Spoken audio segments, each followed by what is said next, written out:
सत्यपुर गांव हरियाली से घिरा हुआ शांत और साधारण सा गांव था, जहां लोग मेहनत मजदूरी करके अपना जीवन गुजारते थे। उसी गांव में आयुष नाम का एक किसान अपनी बूढ़ी माँ के साथ रहता था। आयुष बचपन से ही मेहनती और ईमानदार था, लेकिन किस्मत उसकी मेहनत का साथ नहीं देती थी। पिता का साया बचपन में ही उठ गया था और तब से घर की सारी जिम्मेदारी उसी के कंधों पर आ गई थी। एक दिन आयुष खेत की ओर जा रहा था। नहीं, बारिश आने का समय हो गया है। पिछले साल भी फसल अच्छी नहीं हुई थी। अगर इस साल भी फसल अच्छी नहीं हुई तो इस साल भी हमें बिना अनाज के रहना पड़ेगा। अब हम क्या करेंगे? आयुष, ओ आयुष, अरे आयुष जरा सुन। क्या हुआ? क्यों बुला रहे हो? यार कुछ दिक्कत हो गई है आयुष। मुझे ना जरा बाजार जाना है, तो तू जरा मेरी जमीन खोद दे। बताओ, खोद देगा ना यार? मुझे बहुत जरूरी काम है। पर मुझे मेरी जमीन भी तो खोदनी है। अरे अपनी तू कल खोद लेना, आज मेरी जमीन खोद दे भाई। मेरा बाजार जाना बहुत जरूरी है। अच्छा ठीक है भाई, मैं पहले तुम्हारे ही खेत खोद देता हूँ। बना दिया आयुष का पूरक। अब वो मेरा खेत जोतेगा और मैं आराम से घर जाकर सोऊंगा।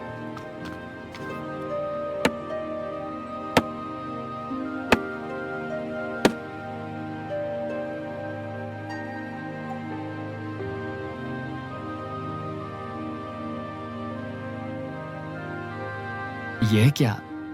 अरे बाप रे, शाम हो गई। मैं तो बहुत ज्यादा सो लिया। जल्दी से खेत जाकर देखता हूँ आयुष ने कितना काम कर दिया। घबराकर वह जल्दी जल्दी खेत की ओर भागता है, ये देखने के लिए कि आयुष ने कितना काम कर लिया है।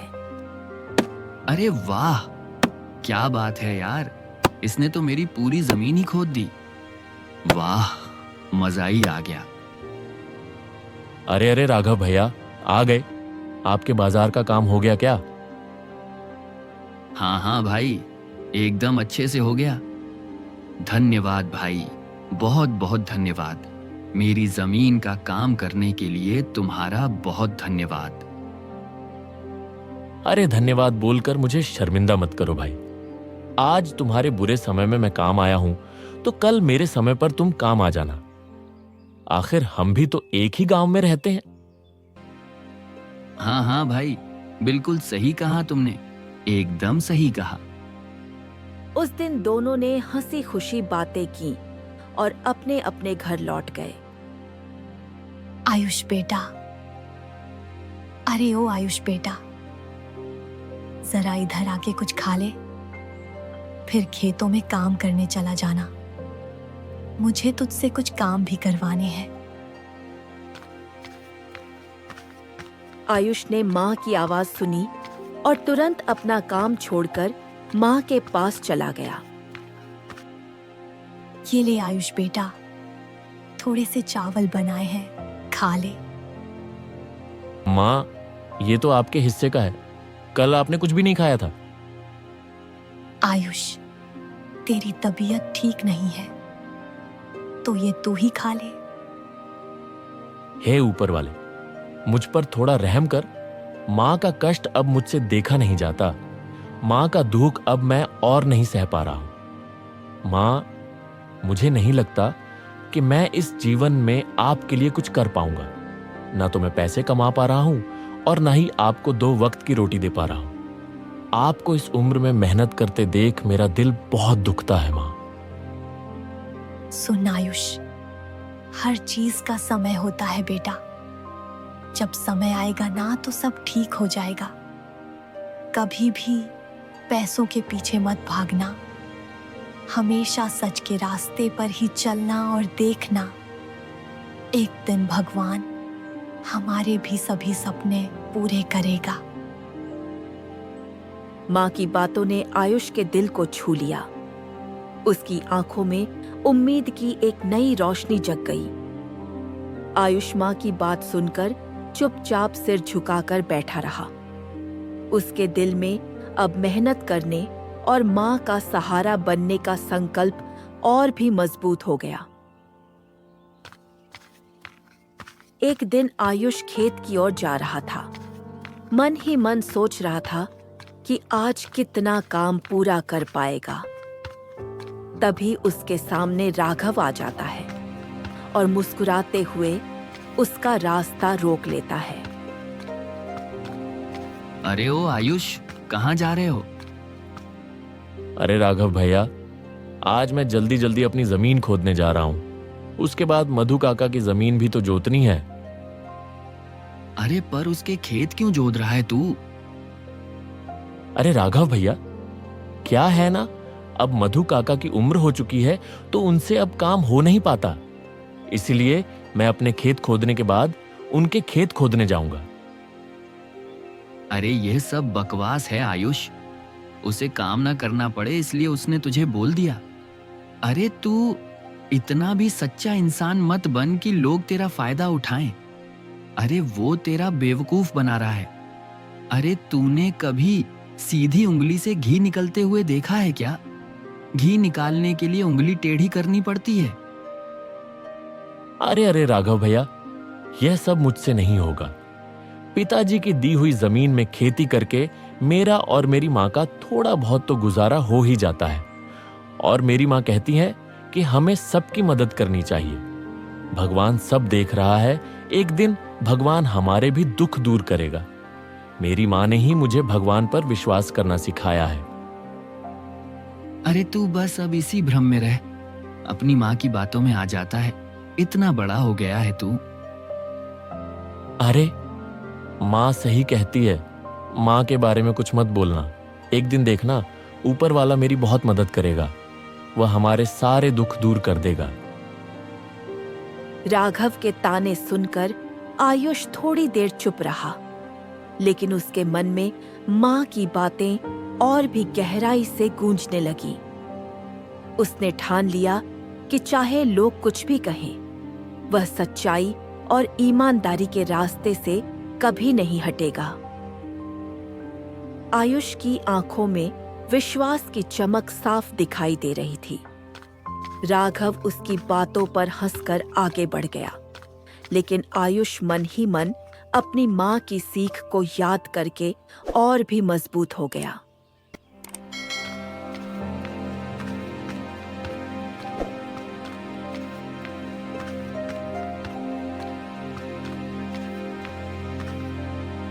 ऊपर वाले, हे ऊपर वाले, मेरी माँ बहुत दुखी है।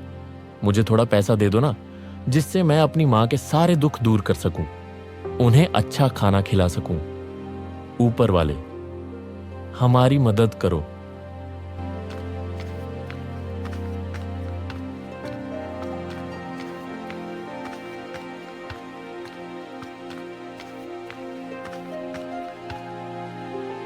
धीरे धीरे आयुष गहरी नींद में चला जाता है। तभी उसे एक अद्भुत सपना आता है। चारों तरफ उजाला ही उजाला है और अचानक आसमान से चमचमाते सिक्के और पैसे उसके ऊपर बरसने लगते हैं। सुबह सुबह का सपना। लोग कहते हैं कि एकदम सच होता है सुबह का सपना। क्या सच में ऊपर वाला मेरे ऊपर पैसों की बरसात करेगा? क्या सच में ऐसा होगा? अगर ऐसा हो गया तो मां के सारे दुख दूर हो जाएंगे। मैं मां को थोड़ी खुशी दे पाऊंगा।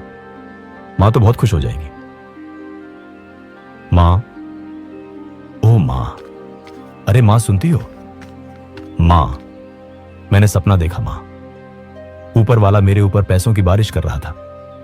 और मां, ये तो सुबह का सपना था। आपने ही तो कहा था ना कि सुबह का सपना हमेशा सच होता है। तो क्या यह भी सच होगा मां? आप तो कभी झूठ नहीं कहती। तो फिर तो भगवान सच में ऊपर से पैसे फेंकेंगे। वाह, मजा आ जाएगा मां। अरे क्या पागल लड़का है तू।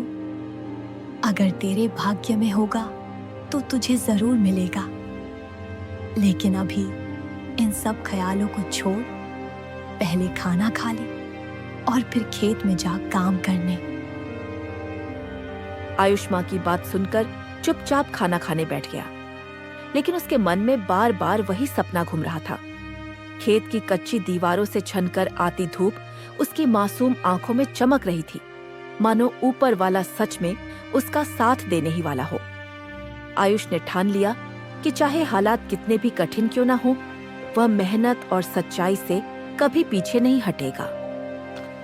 उसके दिल में अब उम्मीद की एक नई लौ जल चुकी थी और इसी भरोसे के साथ वह खेत की ओर निकल पड़ा। आयुष खेत की ओर जा रहा था, तभी उसने देखा कि उसका दोस्त राघव सामने से आ रहा है। क्या बात है आयुष, आज बड़ा खुश लग रहा है। कहीं से पैसे वैसे मिल गए क्या? अरे मिले नहीं है राघव भैया, मिलने वाले हैं। अरे कहाँ से मिलेंगे? क्या तू चोरी वोरी करेगा क्या? देख, गलत बात है चोरी करना। अरे नहीं नहीं राघव भैया, कैसी बातें कर रहे हो आप। मैंने एक सपना देखा है जिसमें भगवान मेरे ऊपर पैसों की बारिश कर रहे हैं, और वो सपना सुबह का था। माँ कहती हैं कि सुबह का सपना सच होता है। ओह, तो तुमने भी सपना देखा? अरे आयुष, मैंने भी सपना देखा कि मुझे जमीन के नीचे से बहुत सारा पैसा मिला है। क्या बात कर रहे हो राघव भैया, फिर तो हमारी तो लॉटरी लग गई। वाह क्या बात है, मजा आ गया।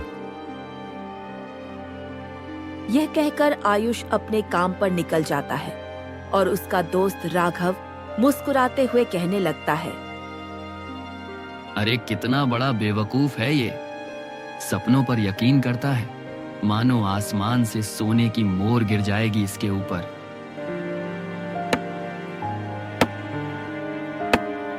खेत में काम करते करते अचानक आयुष की कुदाल किसी सख्त चीज से टकराई। जमीन खोदने पर उसे चमचमाते सोने के सिक्कों से भरा घड़ा मिल गया। उसकी आंखें हैरानी और खुशी से चमक उठी। अरे अरे ये कैसी आवाज, ये क्या है? हे भगवान, ये तो सोना है, लेकिन ये सपना तो राघव भैया का था। मतलब ऊपर वाले ने उनका सपना पूरा कर दिया। ये सोना मेरा नहीं है, ये तो उन्हीं का हक है। माँ ने कहा था जब समय आएगा तो सब मिलेगा। इसका मतलब अभी उनका समय है, मेरा नहीं। लेकिन कोई बात नहीं, मेरा भी वक्त जरूर आएगा। हाँ, जल्दी ही आएगा। आयुष बिना देर किए सीधे राघव के घर की ओर चल पड़ा। उसके चेहरे पर सुकून था, क्योंकि उसे पता था कि सच्चाई और ईमानदारी ही सबसे बड़ा धन है।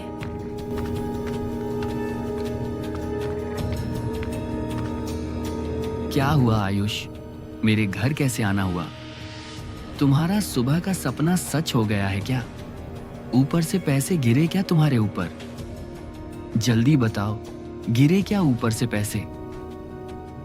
अरे नहीं भाई राघव, ऊपर से पैसे तो नहीं गिरे, लेकिन जमीन के नीचे से सोना निकला है।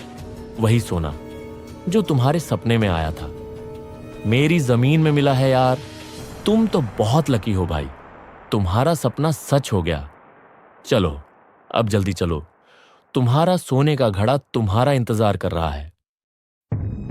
अरे ये मजाक तो नहीं कर रहा? क्या बताऊं यार, एक बार जाके देख ही लेता हूं। क्या पता आयुष सच कह रहा हो। सच में बहुत बड़ा बेवकूफ है ये, इसने खुद ना लेकर सोना मेरे लिए छोड़ दिया। चलो चलो जल्दी चलो, क्या बातों में लगा हूं मैं। फिर आयुष मुस्कुराता है और धीरे धीरे अपने घर की ओर लौट जाता है। उसके दिल में तसल्ली थी कि ईमानदारी ही असली दौलत है। क्या हुआ? खेतों से क्यों चला आया? वो क्या है ना माँ, आज तबीयत थोड़ी ठीक नहीं लग रही है, इसलिए जल्दी चला आया खेत से। मुझे तो उदास सा लग रहा है। क्या हुआ बेटा? जरा बता तो सही, क्या हुआ? अरे कुछ नहीं हुआ माँ, कुछ भी नहीं हुआ। देख आयुष, दुखी मत हो, एक दिन सब ठीक हो जाएगा, देखना। राघव उत्साह से खेत की ओर निकल पड़ा। मन ही मन सोच रहा था कि अब उसकी किस्मत बदलने वाली है। अरे, उस बेवकूफ ने सच ही कहा था। सच में जमीन के अंदर से घड़ा निकला है। अरे वाह, कितना बड़ा मूर्ख है वो। अपनी ही जमीन से निकला खजाना मुझे दे दिया। चलो खोल कर देखता हूं इस घड़े को, आखिर इसमें है क्या। अरे ये क्या है? अरे ये तो मकड़ियां हैं। अच्छा हुआ मैंने अंदर हाथ नहीं डाला, वरना मेरा तो बुरा हाल हो जाता। वाह रे, बच गया भाई।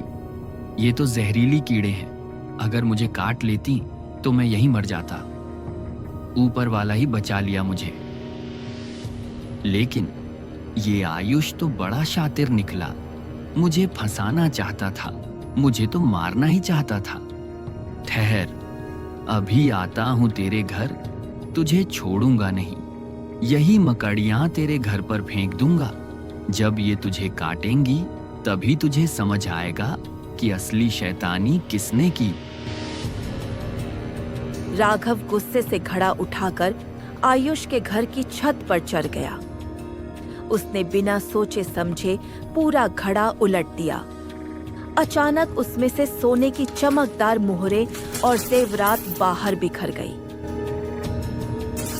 माँ, देख रही हो, ऊपर से सोने की मोहरें गिर रही हैं। माँ, ऊपर वाले का चमत्कार देखो। अरे देखो। अरे ये क्या? ये तो सोने की मोहरें निकली। मतलब घड़े के सिर्फ ऊपर ही मकड़ियां थीं और नीचे पूरा सोना। अरे यार, अगर घड़ा पलटने से पहले एक बार अंदर देख लेता तो ये सारा सोना मेरा होता। मेरी तो किस्मत ही फूट गई। बस एक नजर डाल लेता तो आज मैं अमीर बन जाता। हाय हाय, छी छी छी, ये मैंने क्या कर दिया? हे ऊपर वाले, मैंने कितनी बड़ी गलती कर दी। मधुपुर गांव के पश्चिमी छोर पर रतन नाम का एक कुमार अपनी पत्नी पारुल के साथ एक छोटे से मिट्टी के घर में रहता है। रतन मिट्टी के बर्तन बनाकर बाजार में बेचता है और इसी से उनका घर चलता है, जबकि पारुल पूरी लगन से घर संभालती है। पारुल अन्य लड़कियों की तुलना में अधिक बुद्धिमान और मेहनती है। कभी कभी वह मिट्टी के बर्तन बनाने में रतन की मदद भी करती।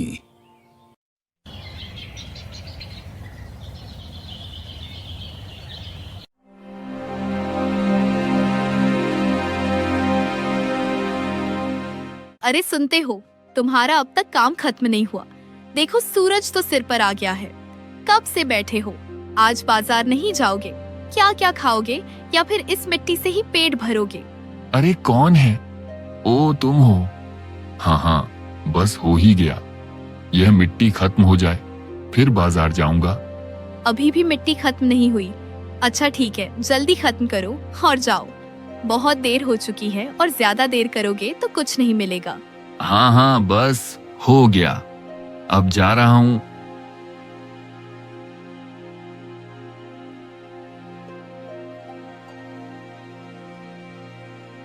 सुनो, दरवाजे के पास छाता रखा है, लेते जाओ। धूप बहुत तेज है, कहीं तबीयत ना खराब हो जाए। मैं यूं ही सुबह सुबह बाजार जाने को नहीं कहती। हाँ हाँ, ले रहा हूँ।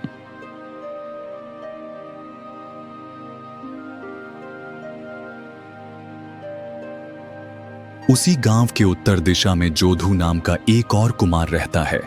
वैसे से वह भी रतन की तरह कुमार है, लेकिन स्वभाव में बिल्कुल अलग। वह लोगों को धोखा देने, उन्हें बेवजह परेशानी में डालने और फरेब करने में ही मजे लेता है। जहां रतन सुबह से अपने काम में व्यस्त था, वहीं जोधू सुबह से अपने घर के सामने बैठकर जो भी उसके सामने से गुजरता उससे बेवजह बात छेड़कर और दूसरों की बुराई करने में लगा था। इसी बीच एक बाहरी गांव का व्यक्ति किसी को खोजते खोजते वहां से गुजर रहा था। यह देखकर जोधू खुद आगे बढ़कर उससे बोलने लगा। अरे भाई साहब, इधर आइए, किसे ढूंढ रहे हैं? हाँ हाँ, दरअसल मैं पास के ही गांव से आया हूँ। मेरा नाम काली चरण दास है। मैंने सुना है कि आपके गांव में रतन नाम का एक कुम्हार रहता है और उसके हाथ का काम बहुत अच्छा होता है, एकदम शुद्ध कला। क्या आप मुझे रतन कुमार के घर का पता बता सकते हैं? हद हो गई। अच्छा, ये सुनकर तो खून खोल उठता है। हाँ हाँ, मैं उसे जानता हूं, मगर एक बात कहूं, ऐसा ना समझिए कि मैं अपनी तारीफ कर रहा हूं, लेकिन मैं भी पेशे से कुम्हार ही हूं। मेरा नाम यदु है और सभी मुझे यदु कुम्हार के नाम से जानते हैं। मेरा काम भी कुछ कम अच्छा नहीं है। बस मैं रतन की तरह अपनी खुद की तारीफ नहीं करता, नहीं तो मेरा नाम भी आपने सुना ही होता। खैर, अगर आपको कोई आपत्ति ना हो तो मुझे बताइए कि आपको किस चीज की जरूरत है। नहीं नहीं, कोई बात नहीं, मगर मुझे सिर्फ रतन कुमार की ही जरूरत है। मैंने उनके बारे में बहुत कुछ सुना है और बड़ी उम्मीद से आया हूँ। बस आप इतना बता दीजिए कि उनका घर किशोर है, इससे मुझे बहुत मदद मिलेगी। हाँ हाँ, बता रहा हूं, मैं तो बस अच्छी बात कह रहा था, लेकिन आपको सुननी नहीं। खैर, इस सामने वाले रास्ते से पश्चिम की ओर चले जाइए। करीब 10 मिनट चलने के बाद एक तालाब आएगा। उसी तालाब के बगल की गली में जो आखिरी घर है, वही रतन का घर है। आपका बहुत बहुत धन्यवाद। देखने में तो यह आदमी पैसे वाला लगता है, जरूर रतन को कोई बड़ा ऑर्डर देने जा रहा होगा। यह मौका छोड़ना ठीक नहीं। अगर मैं भी पीछे पीछे जाऊं और कुछ बात सुन लो तो शायद मुझे भी कोई फायदा हो जाए। यह सोचते हुए जोधू भी चुपचाप उस आदमी के पीछे चल पड़ा। जब वह आदमी रतन के घर के अंदर गया तो जोध घर के पास एक पेड़ के पीछे छिपकर उनकी बातें सुनने की कोशिश करने लगा। रतन भाई, क्या आप घर पर हैं? नहीं, वह घर पर नहीं है, वह बाजार गए। बताइए क्या बात है? मैं उनकी पत्नी हूँ। दरअसल मैं उन्हें कुछ सामान का ऑर्डर देने के लिए आया हूँ। सुना है कि उनके हाथ का काम बहुत अच्छा होता है। अच्छा, आइए बैठिए, वो अभी आते ही होंगे।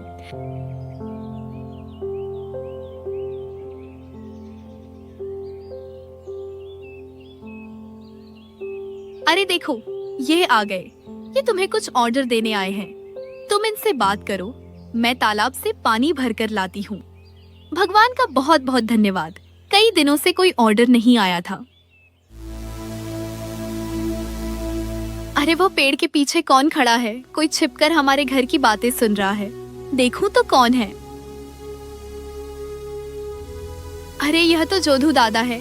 ये जरूर कोई चाल चल रहा होगा। यह आदमी कभी सीधा नहीं हो सकता। इस पर नजर रखनी होगी। पता नहीं क्या साजिश कर रहा है। इसी बीच पारुल ने देखा कि वह आदमी जो ऑर्डर देने आया था अब रतन का घर छोड़कर बाहर निकल गया और उसके पीछे पीछे जोधू भी चुपचाप वहां से निकल पड़ा। नहीं, मुझे भी इसके पीछे जाकर देखना होगा कि जोधू दादा क्या योजना बना रहा है। मुझे यह मामला ठीक नहीं लग रहा। जोधू के पीछे पीछे चलते हुए पारुल ने देखा कि जोधू केल नाम का एक लड़के के घर में घुस गया। यह देखकर पारुल अपने आप से बोली, जानती थी अगर जोधू दादा केलो के घर गया है तो इसका मतलब जरूर कोई साजिश हो रही है।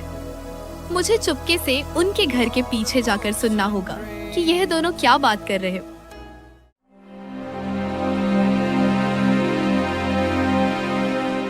अरे रे, मैं क्या झूठ बोल रहा हूँ? तुझे तो आखिर झूठी कहानियां सुनाने का कोई शौक नहीं है। ध्यान से सुन, रतन को 100 खास डिजाइन वाले मिट्टी के गिलास बनाने का ऑर्डर मिला है। आज मंगलवार है और अगले मंगलवार सुबह वह आदमी रतन से सारे गिलास लेने आएगा।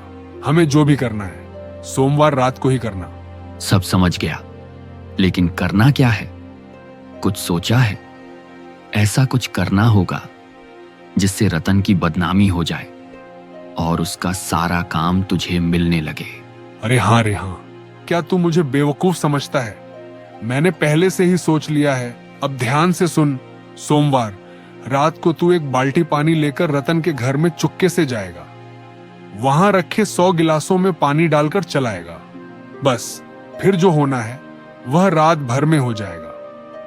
सुबह तक गिलास खराब हो जाएंगे, और जब वह आदमी आएगा तो रतन उसे गिलास दे ही नहीं पाएगा और उसे बचाने कोई नहीं आएगा। ये सोचकर ही मेरा दिल खुश हो रहा। वाह यदूद, तुम्हारा कोई जवाब नहीं, मजा आ गया। अच्छा तो ये है तुम्हारी साजिश, लेकिन जो दूधा अगर तुम चालाक में उस्ताद हो तो मैं भी कम नहीं। अब देखती हूँ कि कैसे तुम अपने मंसूबों में कामयाब होते हो। चलो अब घर जाकर कुछ सोचना होगा। अच्छा हुआ तुम आ गई।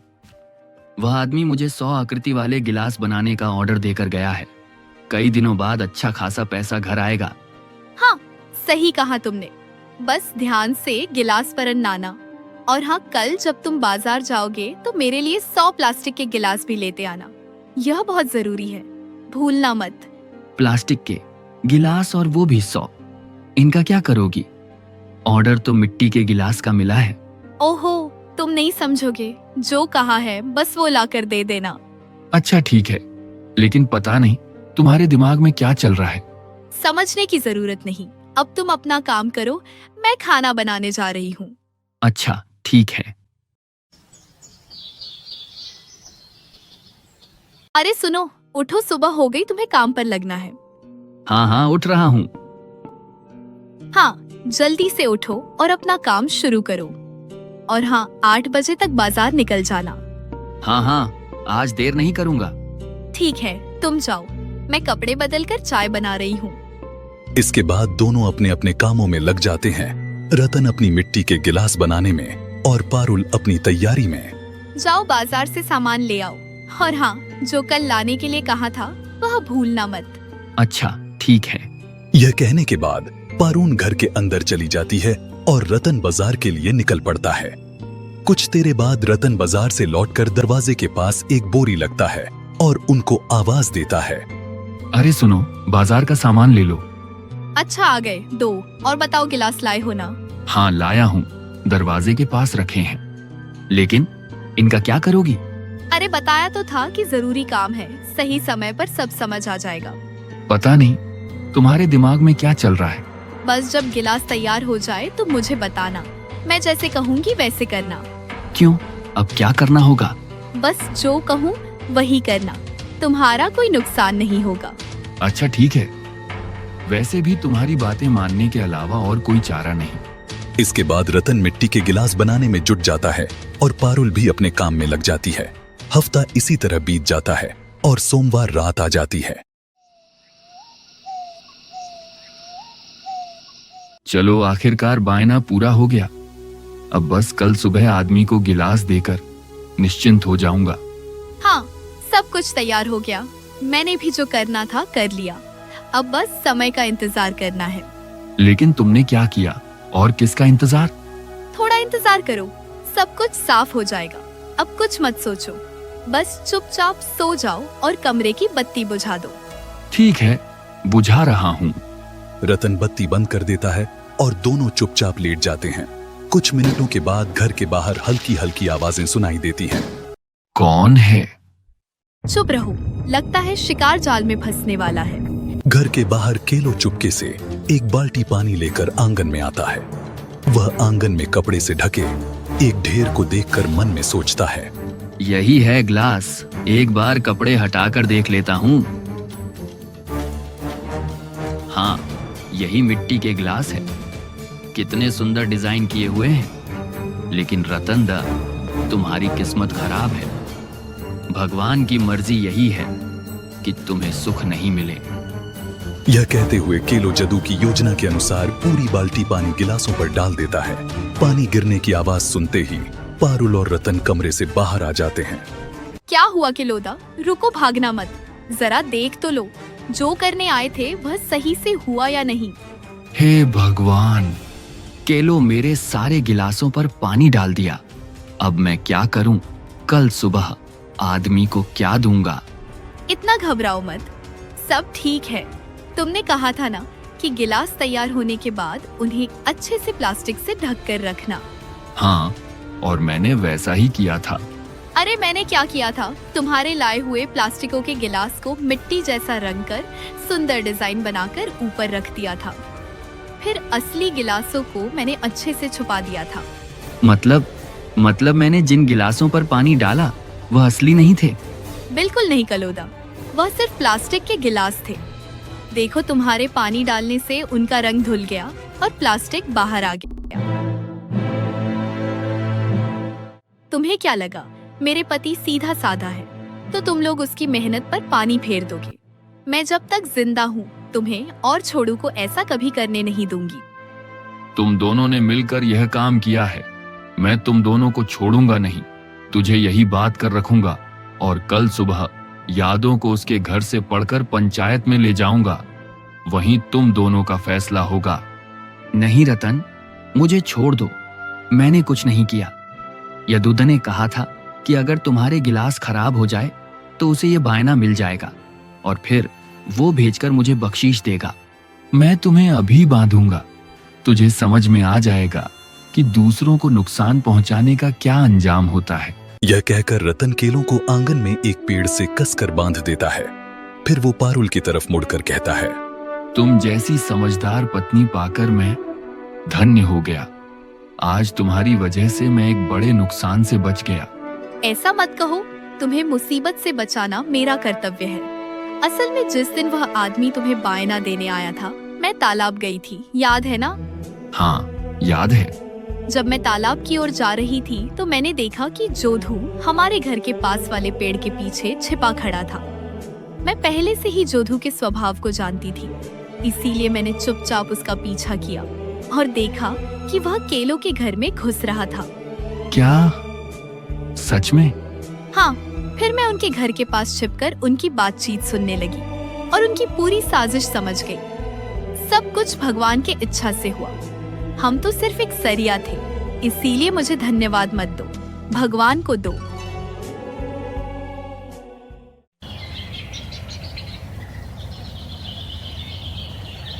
सुबह होते ही कालीचरण बाबू, जिन्होंने गिलासों का वायना दिया था, रतन के घर पहुंचता है। दरवाजे से अंदर आते ही वह आवाज लगाता है, रतन भाई, क्या आप घर पर हैं?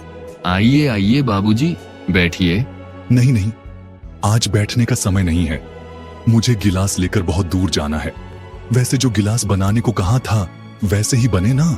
बिल्कुल जैसे आपने कहा था वैसे ही 100 मिट्टी के सुंदर डिजाइन वाले गिलास तैयार हैं। वो रहना प्लास्टिक से लपेट कर रखे हुए हैं। अरे, इसे इस तरह क्यों बांध रखा है? मत पूछिए बाबूजी, कल रात ये बदमाश आपके गिलासों पर पानी डालने आया था। इससे और इसके साथी यदु को पंचायत में ले जाना है, इसीलिए बांध कर रखा है। अरे, ये तो बहुत बुरा हुआ। खैर, तुम जो उचित समझो करो। मैं तो अपना सामान लेकर निकलता हूँ और ये लो तुम्हारे गिलासों के पैसे। धन्यवाद बाबूजी, फिर आइएगा।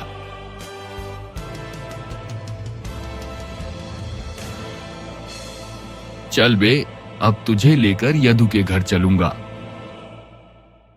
फिर छोड़ूं और खेलों को पंचायत में ले जाया जाता है।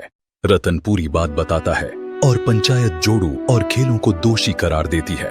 सजा के तौर पर दोनों से रत्न से नुकसान के बदले में 100 गिलासों की कीमत अदा करने का कहा जाता है। इस तरह रतन न केवल अपने क्लासों को पूरे पैसे पता है, बल्कि साजिश करने वालों से भी हार जाना वसूलत है। इस तरह एक कुमार अपनी बुद्धिमान पत्नी की समझदारी से न केवल बड़ी मुसीबत से बचता है, बल्कि दुगना लाभ भी कमाता है।